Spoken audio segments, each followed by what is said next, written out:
नमस्कार वेदार्थों। आज अगला टॉपिक लेते हैं दक्षिण अमेरिका का। दक्षिण अमेरिका की जलवायु एवं वनस्पति।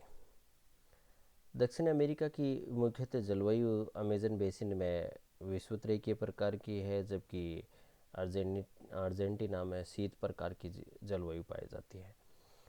तो ठीक जलवायु के आधार पर उसी प्रकार की वनस्पति पाई जाएगी। दक्षिण अमेरिका के पश्चिम में जो एंडीज पर्वत श्रेणी है वो औसत 4000 में 3000 3,500 मीटर से अधिक ऊंचाई की है, और इसके कारण अर्जेंटीना या पेरू हो, चिली हो, इन क्षेत्रों में जब इस एंडीज पर्वत श्रेणी में ऊंचाई की ओर जाते हैं तो वनस्पति में भी परिवर्तन आता है।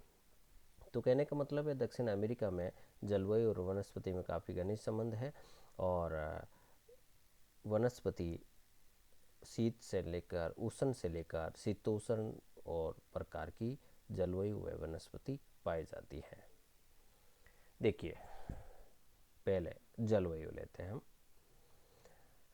दक्षिण अमेरिका की भौगोलिक विस्तार और ऊंचावच की विविधता के कारण यहाँ की जलवायु है वो 7 भागों में विभाजित किया गया, जिसमें सबसे पहली आती है उष्णार्द्र जलवायु, जहाँ पर वर्ष भर तापमान उच्च रहता है, वर्षा भी अधिक होती है, और डडले स्टाम्प ने इसे 3 अस्सियों का प्रदेश कहा है। इस प्रकार की दक्षिणी जलवायु दक्षिण अमेरिका के अमेजन बेसिन में कोलंबिया के प्रांत में ये पाई जाती है। उसके बाद अगली आती है दूसरे प्रकार की सवाना तुल्य जलवायु। अमेजन बेसिन में लानोज व दक्षिण में कंपोज जो उष्ण घास के मैदान है वहाँ पर इस तरह की जलवायु पाई जाती है। उसके बाद आती है उष्ण मरुस्थलीय जलवायु। अटाकामा मरुस्थल है जहाँ पर उष्ण प्रकार की सॉरी यहाँ पर मरुस्थलीय जलवायु पाई जाती है। यहाँ पर एक इकिक नाम का एक विश्व का यहाँ पर नगर है, और इस नगर में बहुत कम वर्षा होती है। यहाँ पर ये देखिए, वर्षा कम होने का कारण क्या है। यहाँ पर ठंडी जलवायु, ठंडी जलधारा पाई जाती है। ठंडी जलधारा पाए जाने के कारण यहाँ पर वर्षा बहुत कम होती है, क्योंकि अगर उष्ण प्रकार की पाई जाती तो वर्षा ज़्यादा होती, बादल बनते। उसके बाद भूमध्य सागरीय जलवायु। भूमध्य सागरीय जलवायु दक्षिण अमेरिका के पश्चिम मध्य चिली के अंतर्गत यह पाई जाती है, जहाँ पर शीतकाल में वर्षा होती है। उसके बाद मध्य अक्षांशीय घास मैदानों प्रकार की जलवायु है। यहाँ पर शीतोष्ण घास के मैदान की जलवायु भी इसे कह सकते हैं। ये 30 से 40 डिग्री अक्षांशों के मध्य पाई जाती है, जो विशेषता नाम ले सकते हैं, पंपाज घास का मैदान है। उसके बाद उष्ण शीतोष्ण पूर्व तटीय जलवायु। पूर्वी तटीय क्षेत्रों में ब्राजील का पूर्वी तटीय और उरुग्वे का तटीय क्षेत्र है, जहाँ पर ग्रीष्मकाल में औसत तापमान 20 डिग्री सेल्सियस और शीतकाल में तापमान है वो 10 डिग्री सेल्सियस के आसपास रहता है, और वर्षा मध्यम प्रकार की होती है। उसके बाद अगला आता है शीत शीतोष्ण प्रकार की जलवायु। ये दक्षिणी चिली में देखने को मिलती है। ये वाला भाग जहाँ पर ठंडी जलधाराएं महासागर में चलती है और सुदूर दक्षिण में पाया जाने वाला भाग है। उसके बाद आता है प्राकृतिक वनस्पति। देखिए, प्राकृतिक वनस्पति की बात करते हैं दक्षिण अमेरिका में। मैंने ये कहा था कि 40% भाग है वो दक्षिण अमेरिका के वन क्षेत्रों पर आच्छादित है। कई जगह ये अलग अलग कन्फ्यूज़न है। कई जगह यहाँ पर एक लाइन लिखी हुई है, जैसे विश्व के कुल वनों का 25% दक्षिण अमेरिका में पाया जाता है। तो जितने भी संसार में वन पाए जाते हैं उनमें से 25% भाग है वो दक्षिण अमेरिका में पाया जाता है। यहाँ पर देखिए, परिभाषाएं बहुत इंपॉर्टेंट है। सेल्वा दक्षिण अमेरिका महाद्वीप के उष्ण आर्द्र प्रदेशों में जो सदाबहार वन पाए जाते हैं उनको सेल्वा या सेल्वाज कहा जाता है, जबकि पेटागोनिया व अटाकामा मरुस्थलों में मरुस्थलीय प्रकार की जो वनस्पति पाई जाती है। और यहाँ पर सावाना घास के मैदानों को वेनेजुएला में लानोज कहा जाता है, और दक्षिणी जो ब्राज़ील है उसमें कंपोज कहा जाता है। ये याद रखने योग्य चीज़ें हैं कि सेल्वास उष्णकटिबंधीय सदाबहार वनों को कहा जाता है, और वेनेजुएला में सावाना घास के मैदानों को लानोज, और दक्षिण अमेरिका में इसमें ब्राज़ील में कंपोज कहा जाता है।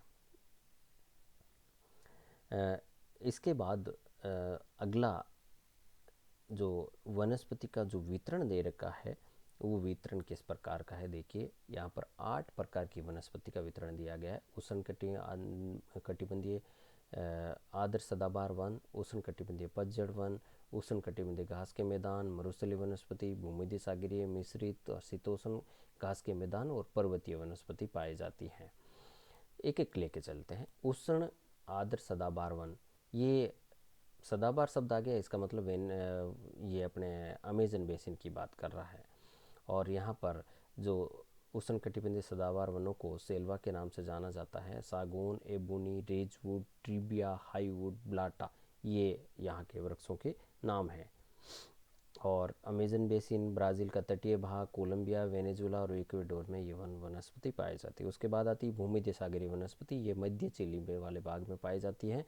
और मध्य चिली में भूमध्य सागरीय वनस्पति को मेटोरल के नाम से जाना जाता है। ध्यान दें अच्छे से, मेटोरल दक्षिण अमेरिका में पाए जाने वाली भूमध्य सागरीय वनस्पति को कहा जाता है।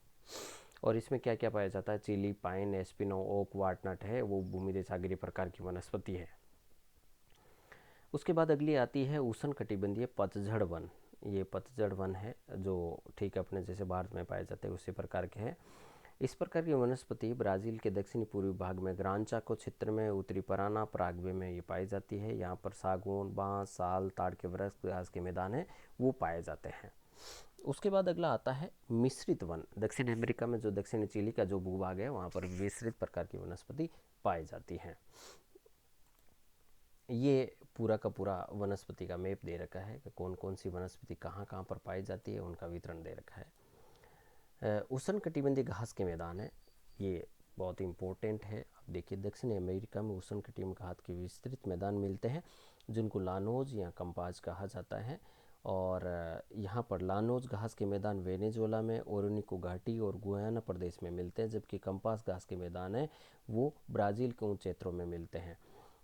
उत्तरी पूर्वी ब्राज़ील में पाए जाने वाले घास के मैदानों को कंटीगा कहा जाता है।